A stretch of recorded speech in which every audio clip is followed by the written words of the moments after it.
ഇന്ന് ഞാൻ തയ്യാറാക്കുന്നത് നല്ലൊരു ബ്രേക്ക്ഫാസ്റ്റ് റെസിപ്പിയാണ്. പിടിയാണ് ഞാൻ തയ്യാറാക്കുന്നത്. ഗോതമ്പ് പൊടി വെച്ചിട്ടാണ് ഞാനിത് തയ്യാറാക്കുന്നത്. വളരെ ടേസ്റ്റിയാണിത്. ഇതെങ്ങനെ തയ്യാറാക്കുന്നത് നോക്കണം. അതിന് മുന്നേ എൻ്റെ വീഡിയോക്ക് ഒന്ന് ലൈക്കും സബ്സ്ക്രൈബ് ചെയ്യാത്ത കൂട്ടുകാരൊക്കെ ഒന്ന് ചെയ്ത് സപ്പോർട്ട് ചെയ്യണേ. ഇതിനായിട്ട് ഞാൻ കുറച്ച് വെള്ളം അടുപ്പി വെച്ചിട്ടുണ്ട്. അതിലേക്ക് കുറച്ച് ഉപ്പ് ചേർത്ത് കൊടുക്കാം. നമ്മൾ പൊടിയെടുക്കുന്ന ആ പാത്രത്തിൻ്റെ ഒരു പാത്രം വെള്ളം ഒഴിച്ച് കൊടുത്താൽ മതി. അത് തിളച്ച് വരുമ്പോൾ നമ്മൾ ആ ഗോതമ്പ് പൊടി ഇതിലേക്ക് ഇട്ടൊന്ന് വാട്ടിയെടുക്കണം. ഞാൻ റേഷൻ കടയിലെ ഗോതമ്പ് പൊടി കൊണ്ടാണ് കേട്ടോ ഇത് തയ്യാറാക്കുന്നത്. ഇത് നല്ലപോലെ ഒന്ന് ഇളക്കി യോജിപ്പിച്ചെടുക്കാം.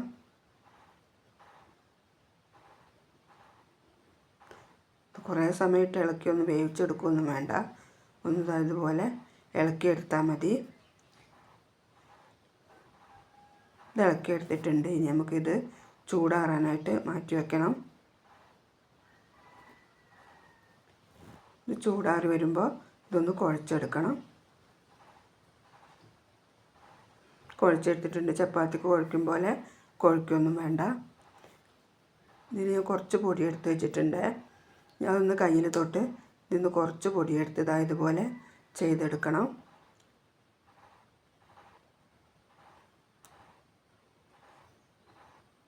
ചെറിയ ഉരുളകളാക്കി എടുത്താൽ മതി.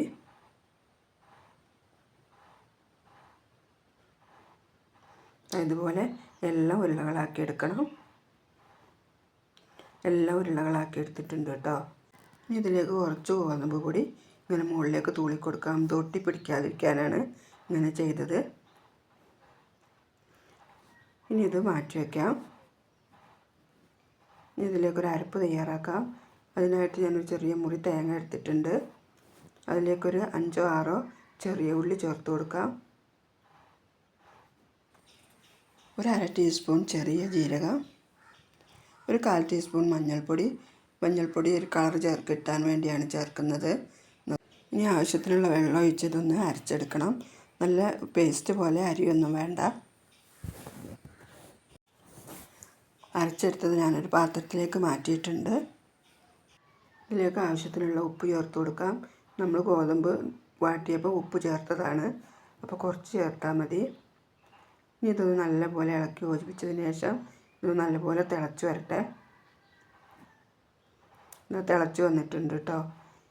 ഇനി നമ്മൾ എടുത്തു വെച്ചിട്ടുള്ള ആ പിടി ഇതിലേക്ക് ചേർത്ത് കൊടുക്കാം. ഈ വെള്ളത്തിൻ്റെ അളവെന്ന് പറഞ്ഞാൽ നമ്മൾ ഈ പിടി ഇട്ടിട്ട് അതിനൊപ്പം ഈ വെള്ളം നിൽക്കണം. വെള്ളം കുറവാണെങ്കിൽ ഇച്ചിരി ചൂടുവെള്ളം ഒഴിച്ചു കൊടുത്താൽ മതി. ഇതുപോലെ പാകത്തിൽ നിന്നാൽ മതി. ഇത് നല്ല മുറുക്കൊന്നും ഇളക്കി കൊടുക്കാതെ ഇത് നല്ലപോലെ ഒന്ന് തിളച്ച് വരട്ടെ. എന്നിട്ട് ഇളക്കി കൊടുക്കാമെന്ന് ശരിക്കും. മൂടി വയ്ക്കാം. നല്ലപോലെ തിളച്ച് വന്നിട്ടുണ്ട്. ഇനി നമുക്കിതൊന്ന് ഇളക്കി കൊടുക്കണം.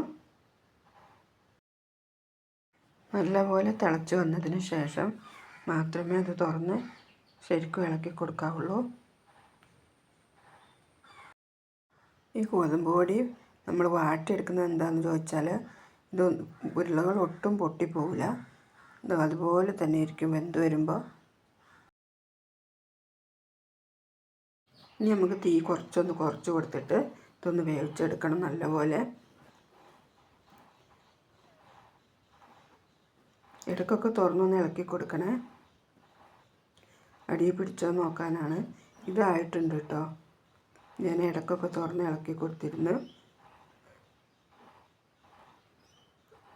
ഗോതമ്പ് പൊടീൻ്റെ ഉള്ളിലൊക്കെ നല്ലപോലെ ഒന്ന് വെന്ത് കിട്ടണം.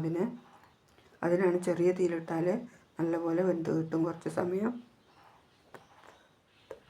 ഇത് ചൂടാറുമ്പോൾ ഇങ്ങോട്ട് കട്ടയായി വരും കേട്ടോ. ഇപ്പോൾ കുഴമ്പായിരുന്നാലും ഇത് റെഡി ആയിട്ടുണ്ട്. ഇനി ഇതിലേക്കൊരു വറവ് തയ്യാറാക്കാം. തീ ഓഫാക്കി കൊടുക്കാം.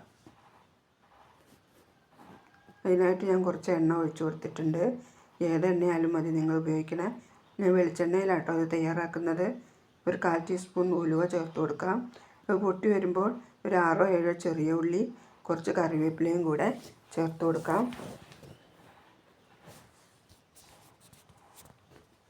അത് മൂത്ത് വരുമ്പോൾ നമുക്കിത് അതിലേക്ക് ചേർത്ത് കൊടുക്കാം. കറി ഇല്ലാതെ തന്നെ കഴിക്കാൻ പറ്റിയ നല്ലൊരു ബ്രേക്ക്ഫാസ്റ്റ് റെസിപ്പി ആട്ടോ ഇത്. എല്ലാവരും തയ്യാറാക്കി നോക്കണേ.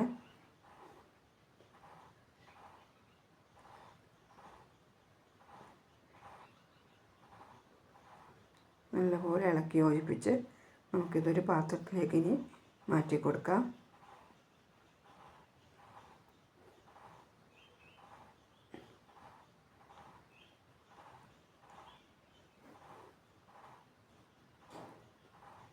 വീഡിയോക്ക് ലൈക്ക് ചെയ്യാൻ മറക്കല്ലേ.